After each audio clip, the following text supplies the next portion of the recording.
What can change your life with me, Reverend Lee Wolak. We're here each and every day as we get to explore and expand on life. Well, welcome. Happy Monday to all of you.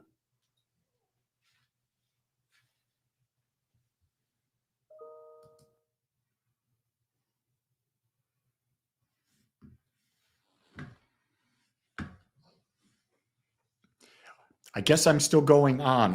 If you can hear me, type something in, because my restream said I'm not live, but I see a couple of you have responded.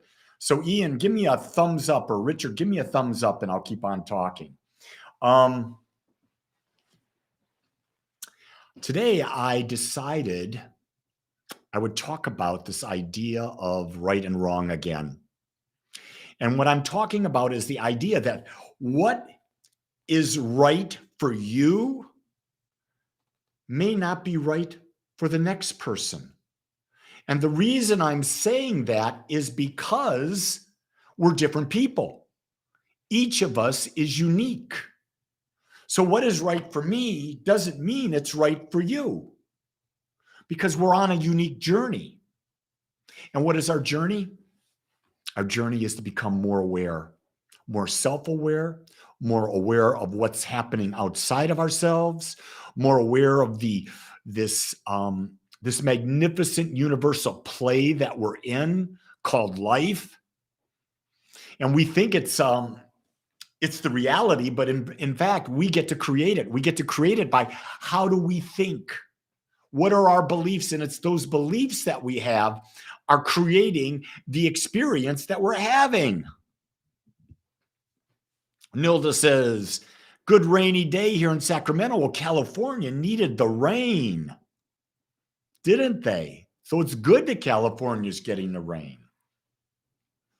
See, what's good for you may not be good for someone that's got flood. If they've got flooding conditions already in another part of the world, they don't want no more rain. But for California, depending on where you are, it's good.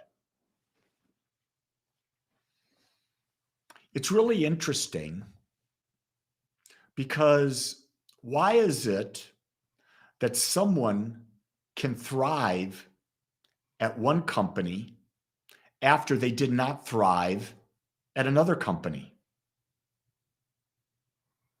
It's a good question, is it? You've probably been in a job where things didn't work out all that well, but you went to another job and things worked out really well. Well, it's because you were more vibration to that job. It's just that simple. The more vibrationally aligned we are to whatever we're experiencing in our life, the smoother our life will be.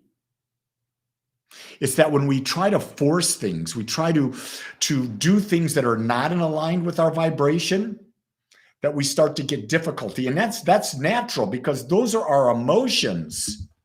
It's our emotions that take us in the wrong direction. We get that. Our emotions and our attachment to things take us in the wrong direction. So our emotions are our guides. They tell us when we're on path or when they're off path. So Lydia's out there. She says, it's good to see me today. Been a down slope for a Monday. Ooh, everyone has ups and downs, don't they? Yes.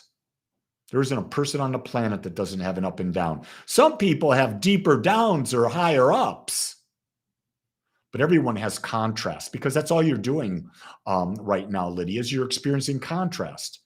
And without contrast, you wouldn't be able to feel. You wouldn't know anything. Here's an interesting thing. Here's contrast. My wife and I started this Ayurvedic practice called dry brushing. And you get a brush that's made out of boar's hair. And then you just rub the brush against your skin, and it gets rid of the dead skin. But here's what it really does. Because of the contrast of the texture of the boar's hair, it rubs against your body. Your whole body just wakes up. It just comes alive. So it's the contrast of the brush against your skin that causes you to really feel alive. So When we're having emotional contrast, it's the same thing that's happening. And what it's trying to do, it's trying to waken us up to a greater level of awareness. Because if we become aware, we now take our power back. We no longer become victims. We no longer become victims of society, of our parents, of our partners, of our children, whatever. Science fiction says we learn our whole life and we die. Does it make sense? It depends upon the painting you put around that statement. First off, let's define our whole life. Is our whole life just our life in physical form in this body at this time? Or is this life just part of the journey that we're on eternally? If there is one, infinite, it is all-knowing and everywhere purpose, everywhere present, and you are an expression of it, you are created out of it, then that means you're eternal. And because you're created out of the infinite, for you to experience the infinite is an infinite journey. And maybe this life is part of that journey to become more aware of the greaterness. And maybe there are infinite dimensions to be in. And right now, the dimension we're in, some people refer to as the third three-dimensional journey, the three-dimensional life or dimension. Maybe we're here, but we don't even have an idea what could be going on. We could be living in multiple, infinite dimensions all at the same time. Don't know. Here's a key thing. It's really great to live in a state of unknowing. Because when you're in a state of unknowing, you're in a state of questioning. When you're in a state of questioning, you're open to receiving more information. When you're open to receiving more information, you actually become more aware. Bilal says, exploring our purpose and creating the path smoothly, living in the moment and accept a change.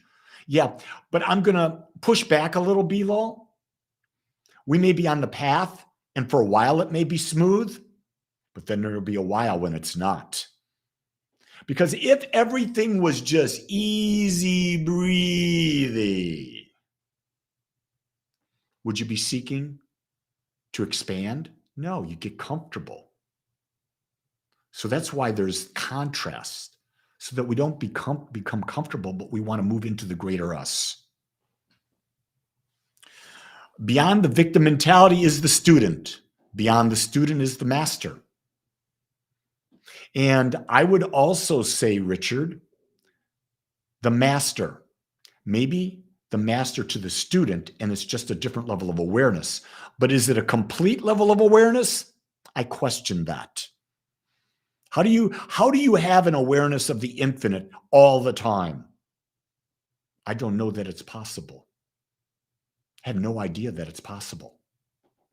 Lydia says, what do you mean by living in more than one dimension? Woohoo! Now that's a mind blower.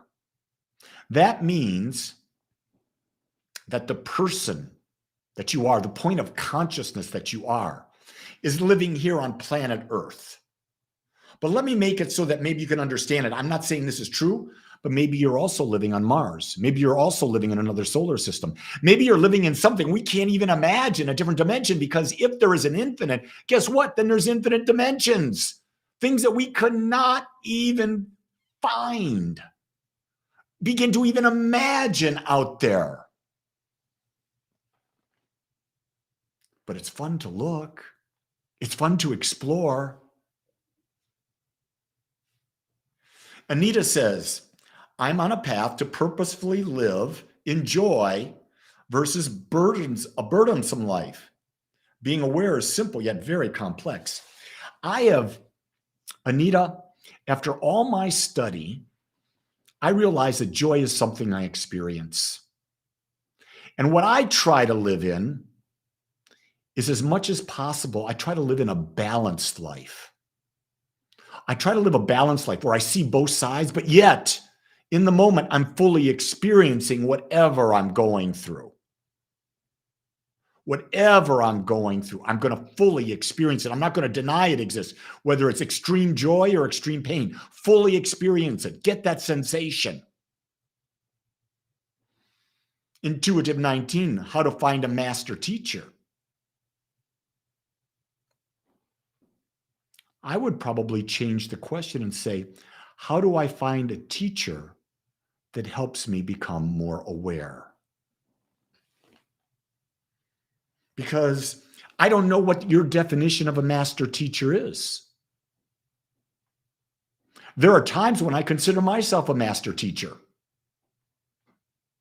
There are times when I consider myself, who the heck do you think you are that you're a master teacher? There's so much you don't know. So there are things, I said so much I don't know. I don't know really anything. But what I do know is I have tried things that work for me. And so what I try to do is I teach what works for me. And I give you the freedom to use it or not.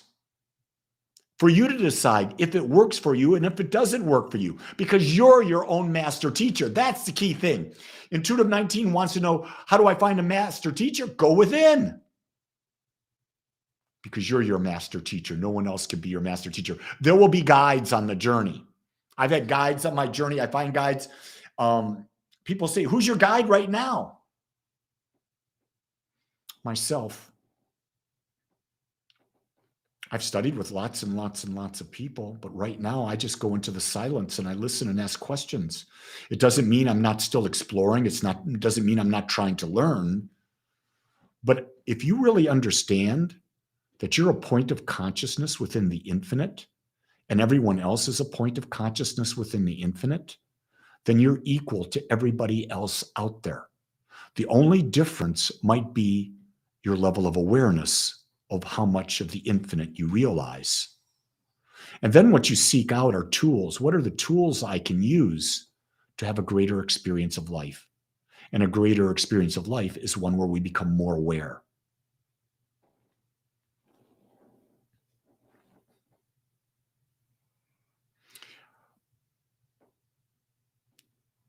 Annette says, what do you think about not taking revenge on someone, but exposing that person? I think we're locked into ego when we do that. This is a deep conversation you want me to have, but we believe, or I believe, in a law of cause and effect. I believe that that law is always working and that what you put out comes back to you. So if someone is putting something out that's not considered good, the consequence will come back to them. It's ego that wants revenge. It's ego that wants sometimes to expose. But that does not mean offering a contrary opinion. I'd have to know. It's too broad a subject in that for me to just comment on that. I don't have the answer on that broad a subject. It would be a case-by-case, one-by-one thing. So gang, we went down the rabbit hole today, didn't we? I'm so grateful you're here with me. Hey, that's all I got for today. But I'm going to have a great day. And I'm going to know that you're going to have a great day. So if no one tells you it, I will. I love you because I accept you just like you are. Have a great one, everybody. Aloha.